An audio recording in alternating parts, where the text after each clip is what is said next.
Hey there, everyone. I'm going to go off script real quick at the beginning of this episode because this is something that's kind of interesting to me. I would say that it is definitely okay in life to be wrong. We're all going to be wrong. I mean, that's just how it is on this spinning blue dot. However, I would also posit that it's not all right to always stay wrong. And that dichotomy is sort of like a designer's creed. So today we're going to talk about what it means to be wrong and how to get better at not staying wrong, because that process is definitely a skill.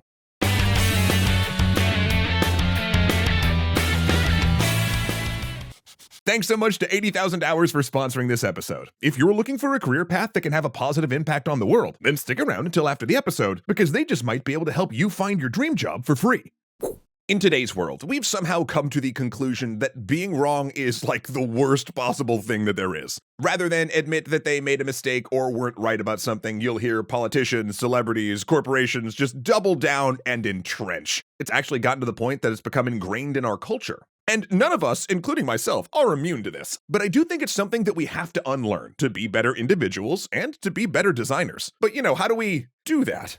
Well, first, I think we have to foster a place where it's actually safe to be wrong. This means that for any of you who are employers, managers, or team leads, it's essential to cultivate an environment where acknowledging a mistake is not only not punished, but is actually seen as healthy and positive. The easiest way to do this is when someone comes to you with a problem or has found that they're taking the wrong path in their work, simply stopping for a moment and saying to them something like, "Okay, talk me through the issue and then let's see if we can figure it out together." Statements like this shows that it's safe for people to bring problems to you, gets your employees back on track and being productive faster, and creates an easy way for you as a senior person to pass along knowledge to people newer in the industry. Of course, sometimes you won't be able to help, but that's okay too, because if you can't help, the best move is always trying to point them to someone who can. Communication is essential in this industry, as it kind of is in every industry, and James has told me that he's seen so many studios grind to a halt because someone doesn't know who to turn to when they run into a roadblock. So again, as a manager or a senior employee who would know the studio well, try to disseminate that information where you can, and show the newer folks the other departments while encouraging them to reach out when they have an issue. Now, I know that many of you are probably saying, "Yeah, but I don't have time to fix everyone else's issues. I have too much on my plate already." Believe me, I 1000% hear you, even on the YouTube side of things. That is a real concern. But again, when James and I were talking about this kind of thing, even though he sometimes feels like he's drowning in the video game industry, he also told me that a number of times what actually saves him is when he can train his junior employees to the point where they can step up and catch the things that inevitably fall through the cracks for him. And really, the only way to do that in the games industry or on YouTube or anywhere really is to work with your employees and also to admit when you've missed something.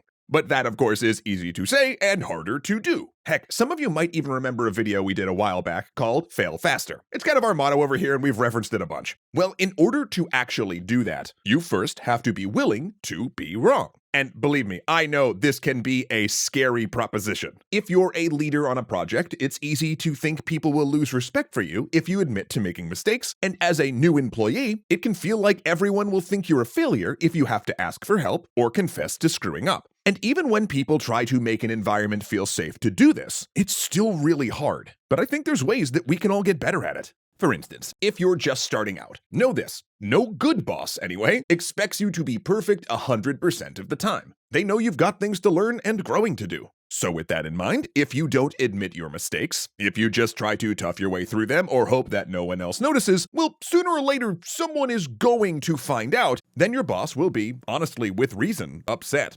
You've thrown off their timelines, you've gated other people, you've thrown a wrench into the giant works that it's their job to maintain. In short, you've made their life a lot tougher. But if you actually take your problems to them when they occur and say something like, "Hey, this idea I thought was actually really brilliant turned out not to be, and now I'm a few days behind." If they are a good boss, they can work around that and try to do things like adjust the schedule or at least anticipate what ripples it might cause in the project. Truthfully, this is way less work for them than a problem brewing under the surface that they don't know about. Also, if you talk to your boss about your mistakes, they'll probably spend at least a little time helping you work them out. And in that process, they'll get to know you, and you won't just be like Junior Designer 8 anymore. And here's a kinda sad but really interesting truth. Time spent like that actually goes way further toward getting the assignments and the promotions you want than being the person who never pops up on the radar. On the other side, admitting you've made a mistake as a boss is also really tough. Maybe you already feel like an imposter. Maybe you've even asked yourself on occasion, who the heck let me be in charge of people? Like, what were they actually thinking? Which makes it mortifying to do anything that might let people see through the disguise. In all honesty, I've found that if you are thinking like this, it probably means you're a better boss than you know. Second, everyone knows you make mistakes because, spoiler alert, you are a human. Plus, these people work under you, so they know when you screw up. Heck, they might even assign more of the company's screw-ups to you personally than you actually make because you're the piece of hierarchy that they see the most. But I've found, if you admit your mistakes, and sometimes even bring the folks around you in to help you see your way through them, that fosters a level of respect between you and your team. Because at the end of the day, they'll start to discover the intricacies of what your job actually is. Plus, a nice added bonus could be they'll stop blaming you for the things that weren't actually your fault, as they learn to actually trust you to tell them when you've messed something up.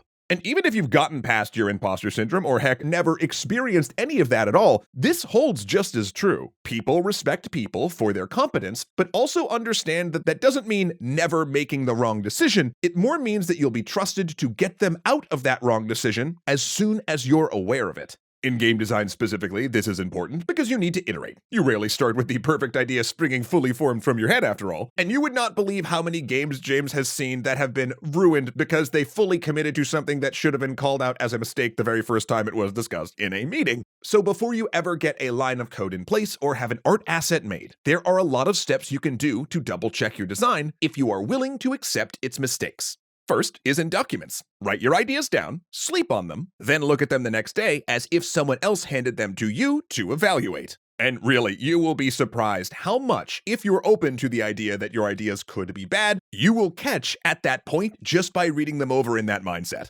Second is talking your ideas over with folks. This can be either in formal meetings or just chatting with other designers. Though be sure to start the conversation off with something like, I know things are wrong in here, but I wanted your thoughts before I put too much more work into it. Statements like that give people that you're talking to permission to be critical.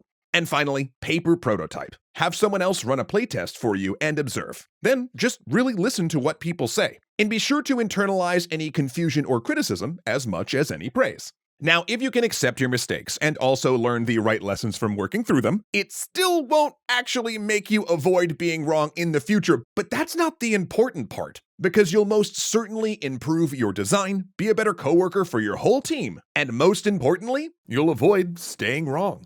And on that note of self-improvement, I think this week's sponsor can really help in that department, because they don't want you to buy anything. They want to help you find a high-impact career. 80,000 Hours is a nonprofit whose goal is to help folks find fulfilling careers that have a strong social impact. And their work, based on 10 years of research with academics from Oxford University, can help you find a job that makes a positive difference in the world, doing something that you love that also could help tackle some of the largest problems facing humanity today. Now, truth be told, we've never had a sponsor quite like this before, so we reached out and chatted with Bella over at 80,000 Hours to better understand their process and find out more about what their services were all about. And we learned they've got a ton of career research on their website for everyone to check out, lots of decision-making tools such as their 8-week career planning course, and their podcast which hosts unusually in-depth conversations with experts about how best to tackle pressing global problems. But really what blew us away was their job board, with just tons of listings that, based on all of their research, have the best chance of helping make the world we all live in a better place. And again, because they are a nonprofit that is philanthropically funded, there is no endgame gotcha mechanic or hidden paywalls or anything. All of their material is free always.